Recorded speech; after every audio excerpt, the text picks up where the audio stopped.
Ladies and gentlemen, it's time to build a desktop PC. My current machine was built in the noughties and it's been upgraded a few times, still going strong, but my wife needs a machine so she can have the current one and I'll get to go shopping. So here's a shot of all the hardware and the first mistake I made. I accidentally bought a Z690 motherboard instead of a Z690M. But it was okay. A really painless Amazon refund and a new order for a Z690M, and then I got my hands on the right piece of kit. I bought the CPU from Curry's website and all of the other bits and bobs I got from Amazon.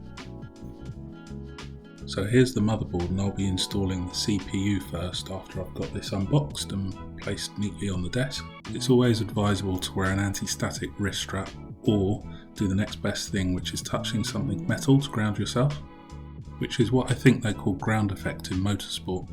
So here comes the CPU, resplendent with its thermal paste residue from a previous failed install on a Z690 Sans M. What you may have noticed me pointing at was actually a 2D pyramid, some people call them triangles. There's one on the CPU and one on the latch that lifts up on the actual motherboard. Make sure you've got them both in the same corner and you're golden.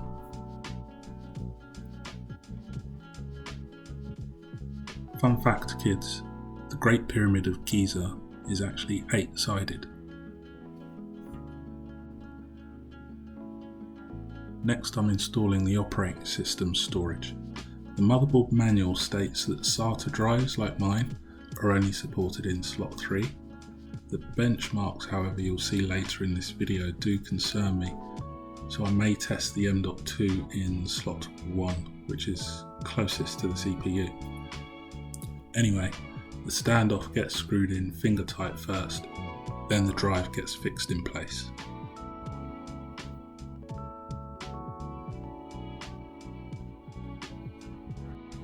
In this close-up you should just be able to make out 1/3 of the Triforce in the top left corner of the processor's hatch. Then there's the 3 M.2 bays further left.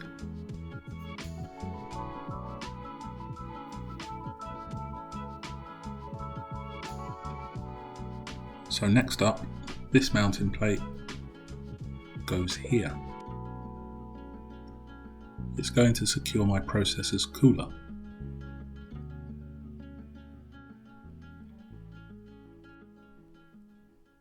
The standoffs raise the brackets to the perfect height, which in turn get fixed in place by 4 thumb screws.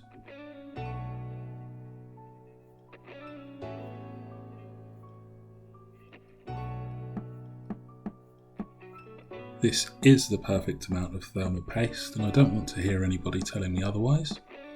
A nurdle is all that's needed to ensure efficient heat transfer from the CPU to the heatsink.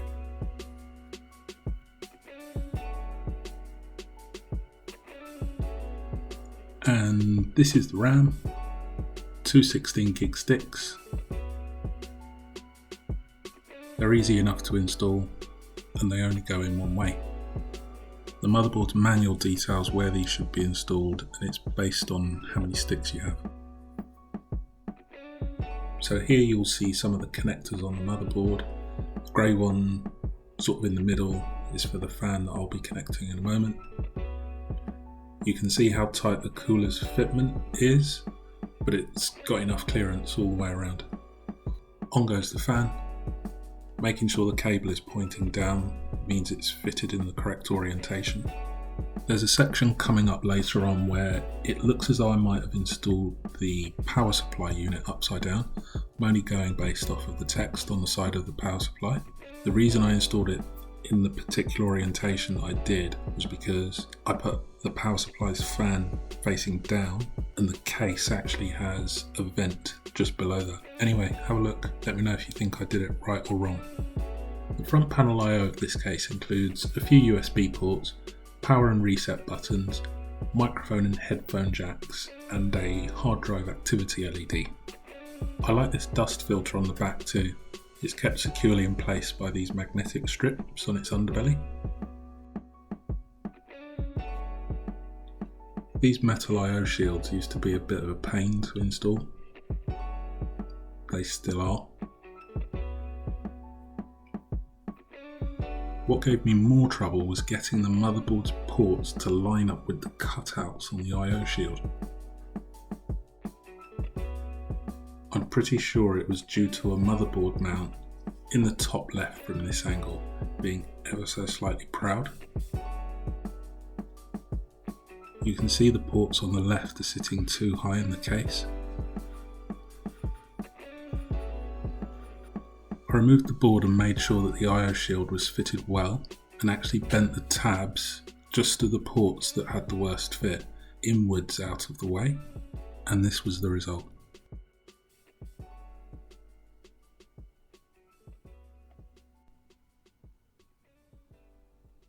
This is just a shot of the 5 screws down low and the 3 screws up high that secure the board inside the case.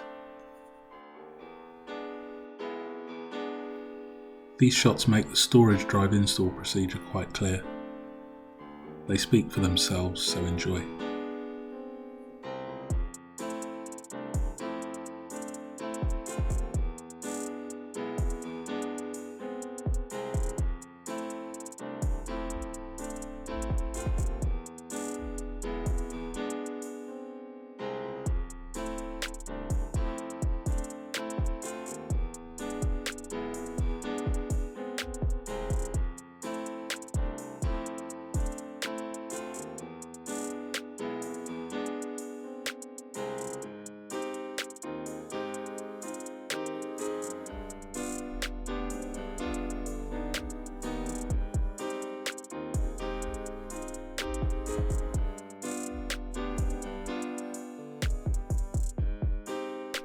These cables are all connected to the case's front panel I/O.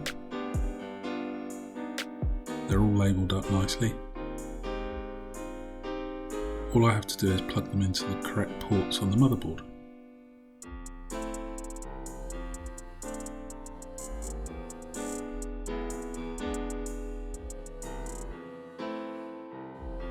So the graphics card, the penultimate piece of the puzzle. I've just got this and the power supply unit yet to install.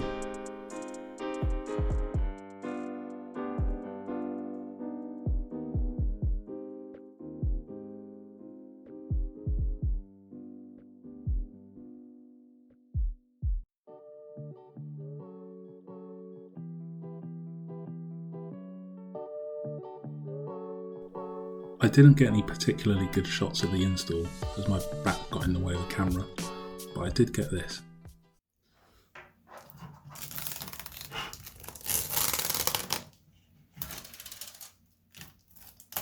After removing the memory from the motherboard so I could disconnect the card, I got the graphics card installed properly. This is the PCI Express slot which connects the card, and these are the 2 expansion slots used to secure it in place.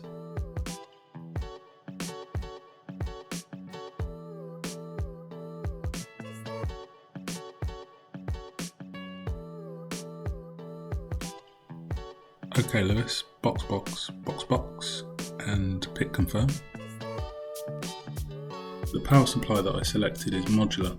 It's great because it cuts down on unnecessary cables inside the case, keeping things nice and neat and leaving plenty of room for airflow.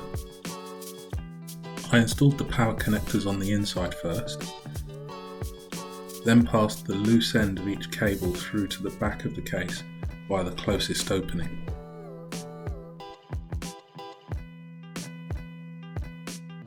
This is how the back of the case looked after I'd connected all the components, motherboard's main power, hard drives and graphics card, etc.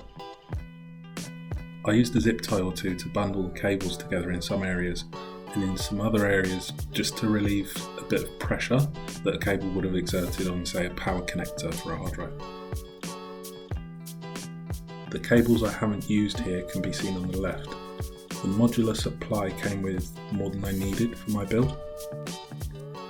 Again, this bit's not difficult because the cables are labelled. And that was it. Pop the power supply in, the right way up, 4 screws to fix it in place and job done.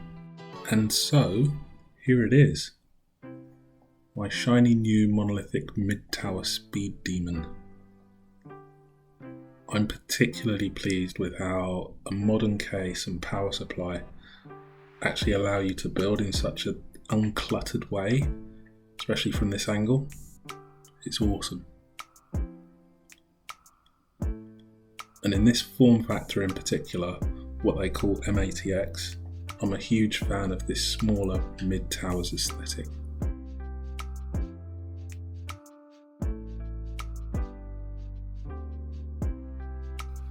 Now it's time for the first boot. Some of this footage here, as well as lots of the other build footage, is playing at 2x, just so you know. But this was the first time I booted the system up. No error beeps. Once I tapped the key to enter the BIOS, I saw my CPU, RAM, and all 3 drives. Happy days. Here's a quick benchmark of the old and new machines. The old machine scored a 1969 on Novabench, a good year I'm told. However, note the disk score it got of 74.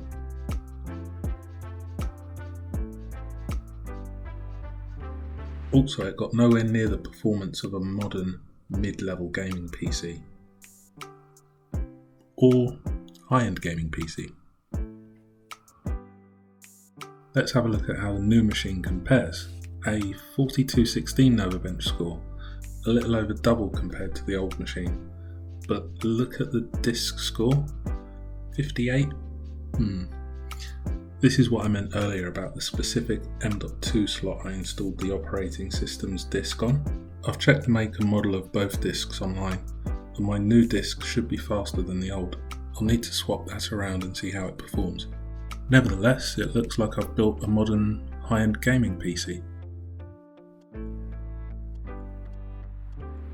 It's funny though, if I had to choose one thing that I like the most out of all of these different components, it would be the new case. Ladies and gentlemen, we're at time.